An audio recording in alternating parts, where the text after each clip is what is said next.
peu d'Afrique. Vous connaissez ce monsieur? Le colonel Ibro Amadou Bacharou. C'est le chef d'état-major particulier du président Abdraman Tiani, président de la République du Niger.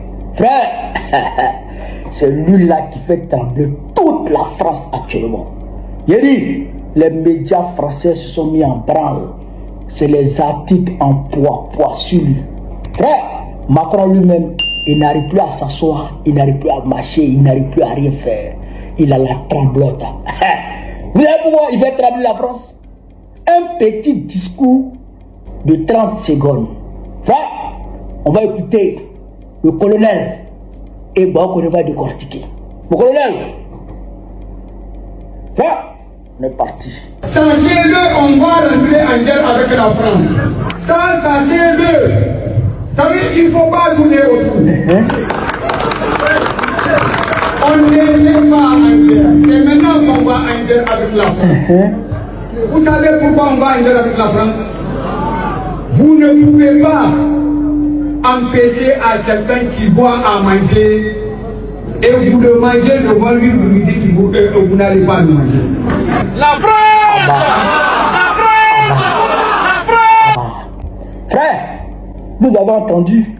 Sachez-le, on va rentrer en guerre avec la France.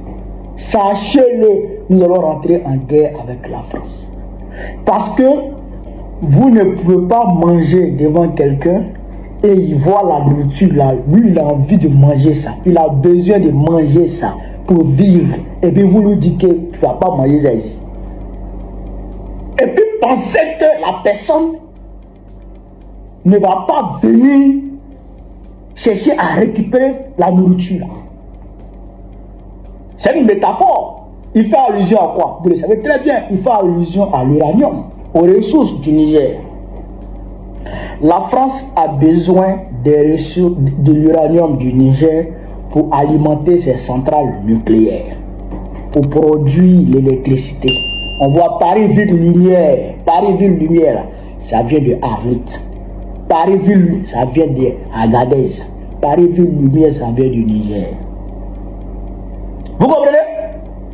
Donc, aujourd'hui, le Niger dit la France ne fait plus partie de l'exploitation de l'uranium au Niger.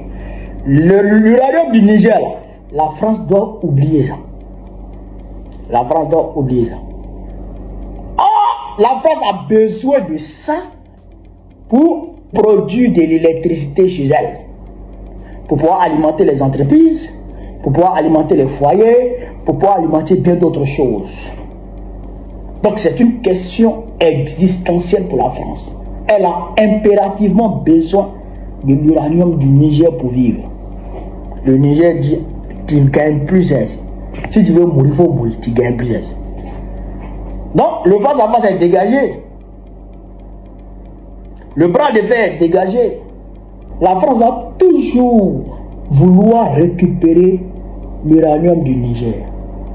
Or, pour récupérer l'uranium du Niger, il faut déstabiliser le Niger.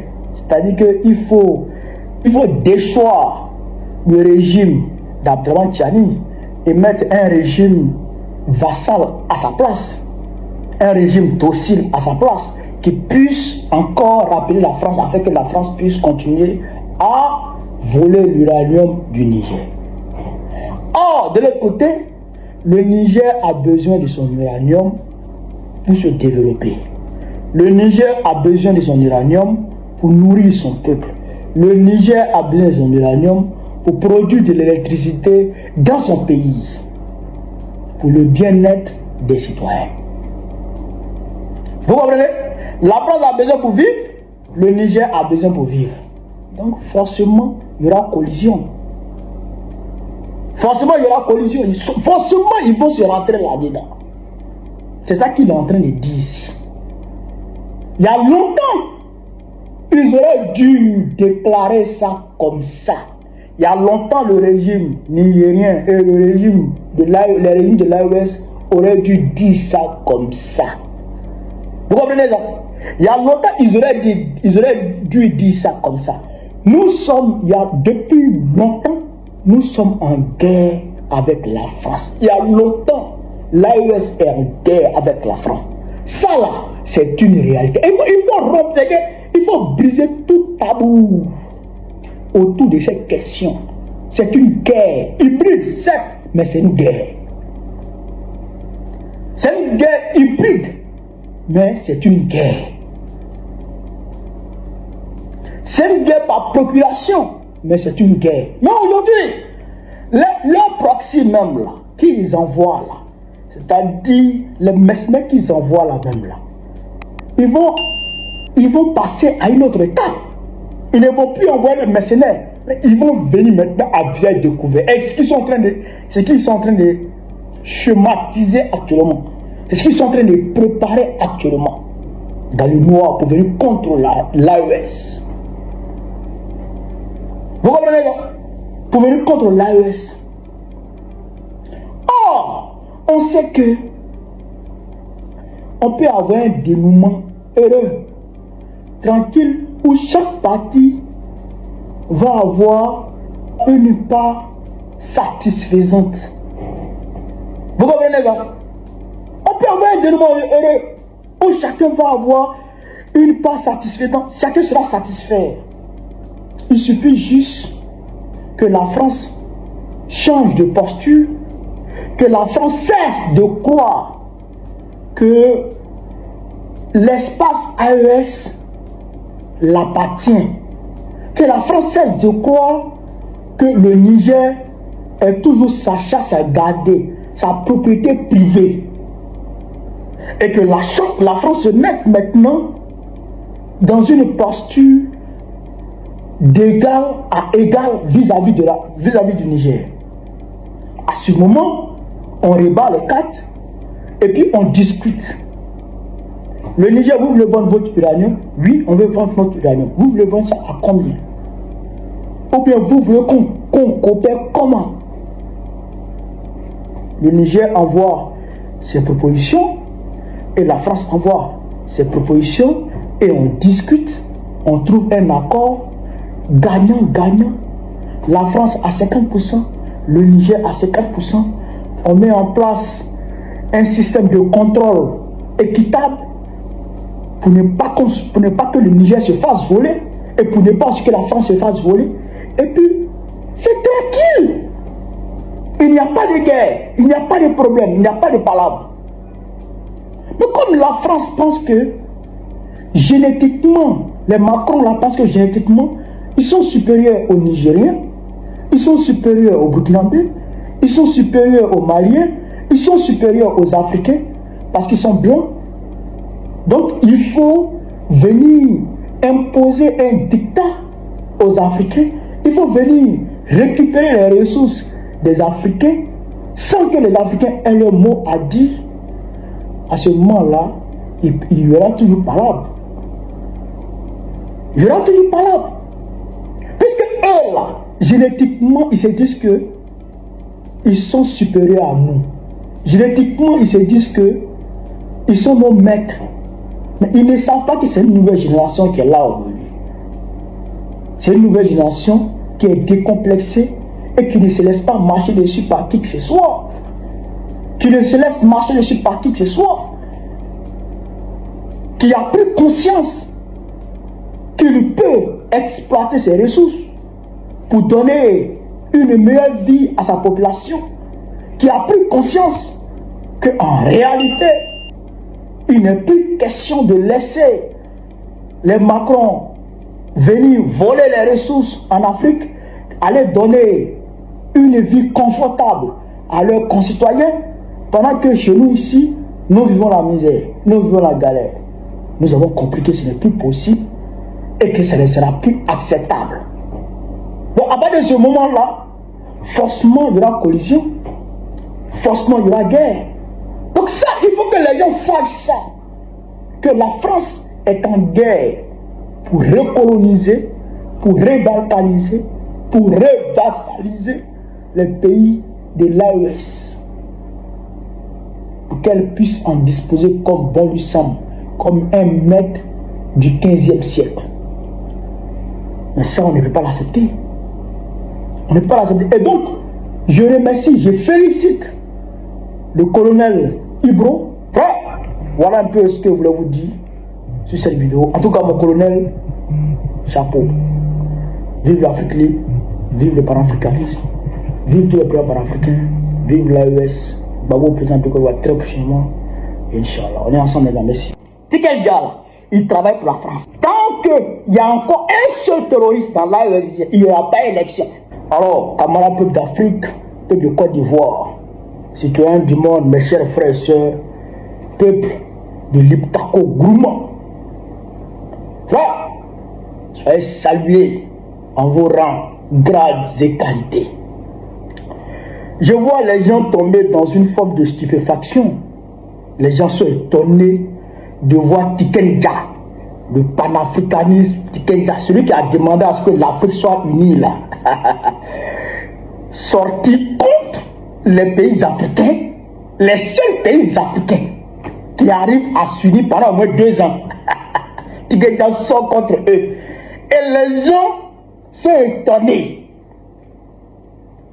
Nous là, ça ne nous aime pas. Hein? Nous les probablement là. Ça ne nous étonne pas. Nous, on connaît l'élément. Nous, c'est-à-dire nous, on est au courant de Tikenja. Nous, on le connaît. Bon, on le connaît. Tikenja, là, il travaille pour la France. Depuis longtemps, depuis l'an 2000, il a été recruté par la France. Depuis l'an 2000, il a été recruté, je dirais 99-2000, il a été recruté par la France. Tikenja, tu vois comme ça là. Regardez, hein? Regardez, tous les régimes, tout régime qui va rentrer en résistance vis-à-vis de la France, Tikenja va l'allumer.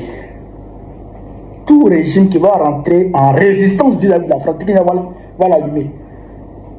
Je prends le cas de Gbagbo.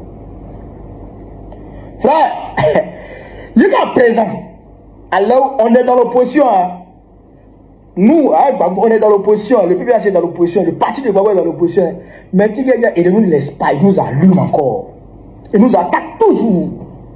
Dans ses sorties, il nous envoie les pics.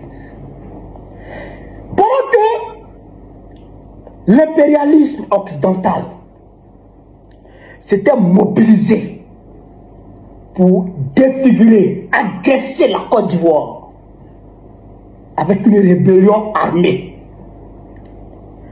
Tikenja s'est engagé aux côtés de l'impérialisme contre le régime qui était en résistance vis-à-vis de l'impérialisme occidental. Tikenja, il s'est engagé aux côtés de la rébellion, il s'est engagé aux côtés de la France pour nous allumer, pour allumer Gbagbo. Allumer Gbagbo, quitte au pouvoir, Quoi? Et il a allumé Gbagbo comme jamais. Frère, Gbagbo est tombé. Est-ce que vous le voyez, il attaque Gbagbo Ouattara? Il s'en fout. Il s'en fout. Alors, vous là. Mais nous, on savait qu'il laisse attaquer à l'AES. Et moi, je l'avais dit à certaines personnes que Tikenja n'était pas africain.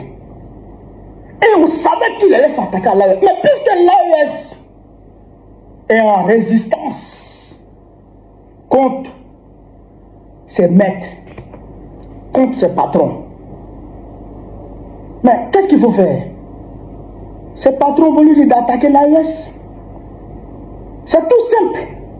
Sinon, comment toi tu peux dire que la CEDEAO a échoué? La CEDEAO a échoué. Et puis en même temps, tu demandes à l'AES de rester dans la CEDEAO.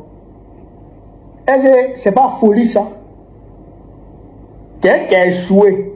Et tu demandes à tes frères de rester avec quelqu'un qui a échoué. Tu veux qu'ils échouent aussi? Comment on peut rester dans Magnan pour enlever Magnan? Il faut sortir de Magnan pour enlever Magnan sur toi. Comme ça, tu es sûr qu'il n'y a plus Magnan qui monte sur toi. Et maintenant, tu peux continuer ton chemin. Ça va là? Et lui, il demande à l'AES de rester dans la CEDEAO, de retourner dans la CEDEAO. C'est pas folie. C'est pas folie qui a commencé comme ça. En réalité, c'est parce que il est en train de combattre l'AES. Il est en train de combattre l'AES. Il va continuer à combattre l'AES. Oh non, j'ai l'impression que oui, ils se sont unis pour ne pas aller aux élections. Mais, va dire à Ouattara de faire élection. Depuis 2010, il n'y a plus élection en Côte d'Ivoire. Depuis 2010, il n'y a plus élection en Côte d'Ivoire. Oui, c'est des simulacres. C'est des simulacres d'élection. En fait, genre, on va aux élections. Tu as dit dans l'interview que tu t'es battu, tu t'es mobilisé, que la jeunesse ivoirienne, selon toi, s'est mobilisée pour que la candidature de Ouattara soit acceptée. Mais la candidature de Gbagbo a été rejetée, non? Pourquoi tu n'es pas mobilisé? La candidature de Thiam a été rejetée, non? Pourquoi tu n'es pas mobilisé? Ça veut dire que tu travailles pour Ouattara. Or, c'est que Ouattara est pour la France. C'est tout simple. Il m'a laissé midi à 14h. Est un collabo. Il travaille pour l'impérialisme. Il travaille pour l'ennemi. Il travaille pour le néocolonialiste. Il ne faut même pas aller chercher ça ailleurs. Va dire à Ouattara d'organiser l'élection. Comment des pays qui sont en guerre, tu veux qu'ils organisent l'élection? Ah bon? Ah, donc ce que vous avez fait à Gbagbo en 2010, quand Gbagbo a accepté d'aller aux élections, là, c'est la même chose que vous planifiez contre les présidents de l'AES. C'est ça. Parce qu'un pays qui est en guerre ne peut pas organiser une élection présidentielle, jamais. Un pays qui est en guerre ne peut pas organiser une élection présidentielle. La preuve en est que Zelensky refuse d'organiser l'élection en Ukraine, et puis tous les pays occidentaux sont d'accord avec ça. Oui ou non? Oui ou non? Il y a des bombes terroristes qui sont cantonnés quelque part dans le pays. Et tu veux organiser l'élection. Ah donc, dès qu'on organise l'élection dans l'AES ici, vous allez désigner un candidat de l'impérialisme comme vous avez désigné Alassane Ouattara en Côte d'Ivoire. Dès qu'ils vont aux élections et que le candidat du peuple de l'AES gagne les élections, automatiquement, vous tous, vous allez dire non, ce n'est pas le candidat du peuple qui a gagné, c'est vous, votre candidat qui a gagné. Et là, vous allez demander à la communauté internationale, à l'ONU, à l'OTAN, de venir soutenir le candidat, votre candidat qui n'a pas gagné, qui ne va pas gagner naturellement, à venir l'aider à prendre le pouvoir en agressant Manu Militari avec les armes lourdes, d'accord, le candidat du peuple qui aura gagné les élections, comme vous l'avez fait en Côte d'Ivoire. Donc, tu veux que le scénario ivoirien se répète ici encore dans l'AES? Tu dis que c'est ton plan qui est là. C'est ton plan qui est là, c'est ton objectif qui est là. C'est l'idée que tu as dans la tête, c'est ce que vous avez dans vos têtes là comme idée. Mais vous avez tapé poteau. Tant qu'il y a un seul terroriste encore dans l'AES, il n'y aura pas élection. Tant qu'il y a encore un seul terroriste dans l'AES, il n'y aura pas élection. Tant qu'il y a rien dans l'AES, il n'y aura pas élection. Ça là, mettez ça dans votre tête. Eh bien, ne rêvez même plus avec, ne rêvez même pas élection dans l'AES ici. Ne rêvez même pas élection dans l'AES. Il n'y aura pas élection ici. Tant qu'il y a terroriste, il n'y aura pas élection. Ça, c'est une réalité. Ce que vous avez fait à Gbagbo là, ça, c'est la limite. Ça, c'est le dernier coup que la France-Afrique aura réussi en Afrique en utilisant des élections. Ce coup-là, ça ne va plus réussir encore en Afrique ici. Tout le monde a vu. Tout le monde sait. Ça va plus ce qui s'est passé en 2011, ça va plus se répéter ici en Afrique. Ce que vous avez fait à Talavi là, ça aussi là, ça va plus se répéter. Oui, on a tiré des leçons, mon frère. Tiken, on a tiré des leçons. On ne va pas aux élections. On ne fait pas élection dans l'AES là. Non, il n'y a même pas un président même de l'AES qui va se tromper même pour dire on s'en va faire élection même. Il ne peut pas se tromper. Et s'il se trompe, il aura le peuple d'abord devant lui. Voilà. Le peuple va dire non, on ne va pas aux élections. Ça, c'est une réalité. Le peuple va dire on ne fait pas élection ici. Parce que il faut pacifier totalement. Il faut débarrasser le pays de tous les terroristes. Si Gbagbo avait débarrassé la Côte d'Ivoire de tous les rebelles, d'où Sarkozy allait venir? D'où Sarkozy allait quitter pour venir nous emmerder? C'est parce que les rebelles étaient là. L'ONU s'est ajouté au terrorisme. C'est même pas la peine, mais je ne parle même plus de ça. Ça me fait mal, ça me fend le cœur. Ça me fend le cœur. Mais on ne va plus répéter cette erreur. Et le président de lui-même a reconnu que c'était une erreur d'aller aux élections pendant que les rebelles n'avaient pas désarmé. Le président l'a dit. Il l'a dit. Il a reconnu ça. Donc cette erreur-là, il n'y a personne qui a répété ça encore devant nous ici. Jamais de la vie. Personne ne va répéter cette erreur devant nous ici. Dans ce monde. En Afrique ici, jamais à Téké. Faut pas croire, hein. Faut pas croire. Les trois présidents là, ils écoutent le peuple. Et ils savent que le peuple ne pense même pas à l'élection actuellement. Le peuple veut être libre. Le peuple veut être débarrassé des terroristes. C'est ça l'objectif du peuple. Le peuple veut bosser, il veut travailler. C'est tout. On ne pense pas à l'élection. Quand on va venir chasser les terroristes que tes maîtres français nous envoient ici là. Les mercenaires que tes maîtres français nous envoient ici là.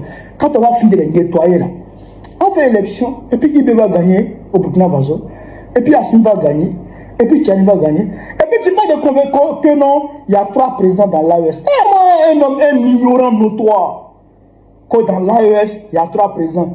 L'AES, la confédération AES a un seul président. Ils appellent le capitaine Ibrahim Traoré. C'est le président de la confédération AES. Maintenant, dans l'AES, comme c'est une confédération, les États sont encore là. Si c'était une fédération, à ce moment, il n'y aurait plus de président, il y aurait de gouverneurs. On va tout expliquer. Tu es vieux et puis tu ne connais rien. Tu gagnes. On va tout expliquer. Il faut être formé. Il n'y a pas de frère. Donc voilà ce que je voulais vous dire. Mobilisez-vous. Je répète, mobilisez-vous. Le combat là, de l'AES là, c'est maintenant que ça commence. Le plus dur, il est à venir. C'est maintenant le plus dur commence. Et quand le plus dur commence, c'est qu'on est plus loin de la fin. C'est qu'on est plus loin de la fin. La fin du combat contre le néocolonialisme. La dernière bataille contre le néocolonialisme, où on va enterrer totalement l'impérialisme, c'est déjà arrivé. Donc quand la dernière bataille arrive, tout le monde se prépare. Tout le monde se mobilise. Tout le monde reste éveillé. Tout le monde reste au taquet. Soyons au taquet. Soyons mobilisés. Soyons concentrés. Nous allons gagner ce combat, Inch'Allah. Vive l'Afrique libre. Vive le panafricanisme. Vive tous les pays panafricains. Vive l'AES. Babo Président Pécole très prochainement. Inch'Allah. On est ensemble.